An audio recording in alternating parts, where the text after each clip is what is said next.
Humans can sometimes be overwhelmed by painful emotional events that happen in life during these uncomfortable, heartbreaking, vulnerable times. How do we carry on without killing parts of ourselves? Can extreme emotional pain be converted into strength with measurable results? This isn't just a spiritual idea, it's neuroscience.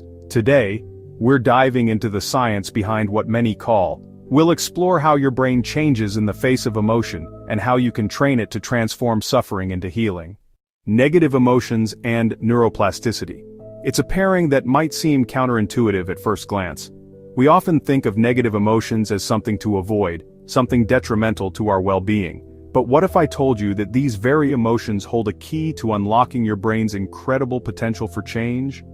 Let's start with something surprising. Negative emotions can actually enhance your brain's ability to rewire. This process, known as neuroplasticity, is the brain's remarkable capacity to reorganize itself by forming new neural connections throughout life.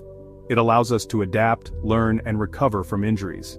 And surprisingly, negative emotions can act as a catalyst in this process. When we're exposed to emotional stress like anger, fear, or even deep sadness, certain areas of the brain, including the motor cortex, become more plastic. The motor cortex, responsible for controlling our movements, isn't the only area affected. Regions involved in emotional processing and decision-making also exhibit increased plasticity during these times. That means they're more adaptable. The brain becomes more receptive to change, more willing to forge new pathways and break old habits. It's as if the emotional upheaval shakes things up, creating an opportunity for growth and transformation. In other words, hard moments don't just hurt, they prime your brain for transformation. They create a window of opportunity where you can actively shape your neural landscape. This doesn't mean we should seek out negative experiences, but rather understand that they can be powerful catalysts for change if we approach them with awareness and intention. Name it to tame it, the power of labeling. Here's one of the simplest and most powerful tools for harnessing this neuroplasticity. Name what you're feeling. Acknowledge the emotion without judgment, simply identify it. Studies show that labeling emotions, saying "I feel anxious" or "I feel sad," reduces activation in the amygdala, the part of the brain that processes fear and threat. By putting a name to the feeling, you're essentially taking away its power.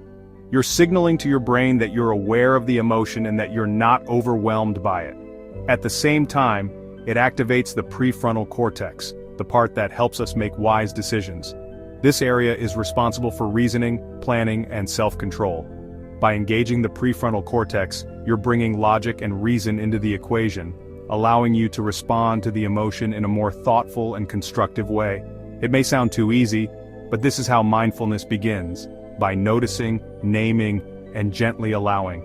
It's about creating space for your emotions without getting carried away by them. It's about recognizing that emotions are temporary states, not permanent identities. And in that space, you can begin to rewire your brain and cultivate greater emotional resilience. Mindfulness changes the brain. It's not just a feeling, it's a tangible transformation. When we practice mindfulness, we don't just feel better in the moment, we actually reshape our brain's structure and function over time. This remarkable ability of the brain to adapt and change is known as neuroplasticity, and mindfulness is a powerful catalyst for it. Functional MRI scans, those incredible windows into the living brain, show that regular mindfulness practice leads to some profound changes. These aren't just fleeting effects. They represent lasting adaptations in how our brains process information and regulate emotions. One of the most significant changes is that it calms the emotional centers, particularly the amygdala. The amygdala is our brain's alarm system, responsible for triggering the fight-or-flight response. Mindfulness helps to dial down the amygdala's reactivity, reducing feelings of anxiety and fear. Simultaneously, mindfulness activates control regions, most notably the dorsolateral prefrontal cortex. This area is responsible for higher-level cognitive functions like planning, decision-making, and emotional regulation. By strengthening the prefrontal cortex, mindfulness empowers us to manage our emotions more effectively and respond to challenges with greater clarity and composure. And it shifts attention toward the insula and somatosensory areas, the brain regions responsible for body awareness and interoception. This heightened awareness allows us to become more attuned to our physical sensations, emotions, and inner states, fostering greater self-understanding and insight. This shift helps us not suppress emotions, which can be detrimental in the long run, but truly process and integrate them in a healthy way. We learn to observe our emotions without judgment, allowing them to arise and pass without getting carried away by them. Reframing and cognitive alchemy. It's about transforming your perspective. Cognitive reappraisal, also known as reframing, is another powerful form of emotional transmutation. It's a way of consciously reshaping our emotional responses by changing the way we think about a situation. It means consciously choosing a new perspective, a different lens, through which to view a painful memory or experience. Instead of being trapped by the initial emotional reaction, we can actively reevaluate the situation and find new meaning in it. This simple shift, asking yourself, maybe this was here to teach me something valuable, can change neural activity and reduce emotional intensity. It allows us to extract wisdom and growth from challenging experiences rather than being defined by them. It's like emotional alchemy, changing the story we tell ourselves about the past so it no longer defines you with negativity and pain, but refines you, shaping you into a stronger, more resilient, and wiser version of yourself. Emotional suppression versus emotional regulation. These two concepts might sound similar, but they represent fundamentally different approaches to dealing with our feelings. Understanding the distinction is key to unlocking healthier emotional habits. Now let's be clear, suppression is distinctly different from regulation. One is about pushing down, the other is about skillfully navigating. It's the difference between trying to bury something alive and learning how to dance with it. Suppressing emotions, like bottling them up, still activates parts of the brain linked to stress. The limbic system, our emotional center, doesn't just shut down when we ignore a feeling. Instead, that energy gets trapped, often manifesting as anxiety, tension, or even physical symptoms down the line. It's like shaking a soda bottle and keeping the lid on tight. Eventually it's going to explode. But when we regulate, by breathing deeply, moving our bodies, or speaking our truth, we engage the anterior cingulate cortex and other control systems. Regulation is about acknowledging the emotion, understanding its source, and choosing a healthy way to respond. These are the regions that give us space between trigger and response. Instead of reacting automatically, we gain the ability to pause, assess, and choose a more skillful course of action.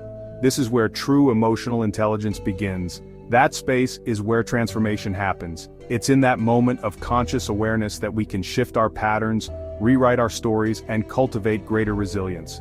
Energy psychology, mind and body as one. This field recognizes that our emotions are not just thoughts in our heads but also energetic experiences that affect our entire being. Techniques like tapping or emotional freedom technique combine thought with touch, stimulating acupressure points while focusing on emotions. This gentle stimulation can help to release blocked energy and restore a sense of balance. Though considered alternative, meta-analyses of these methods show large reductions in anxiety, depression, and PTSD symptoms. The growing body of research suggests that these techniques can have a significant impact on mental and emotional well-being. This emerging field of energy psychology bridges emotional healing with somatic wisdom. It offers a holistic approach to mental health, recognizing the interconnectedness of mind, body, and spirit. It's early science, but promising. As research continues to unfold, we may discover even more profound ways to harness the power of the mind-body connection for healing and transformation. Meditation isn't just calming, it's rewiring. When people meditate regularly, scans show stronger connectivity between the prefrontal cortex and limbic regions like the amygdala. This means more emotional balance, more resilience, and more access to calm even during chaos. Similarly, neurofeedback, using real-time brain signals, can help retrain these circuits for peace. Final reflections, transforming the fire. Here's what we know: negative energy isn't something to fight or run from, it's fuel. With the right tools, awareness, language, reframing, and embodied practice, you can transform emotional pain into clarity, compassion, and personal power. This is transmutation, not magic, but the biology of healing, and it lives in you.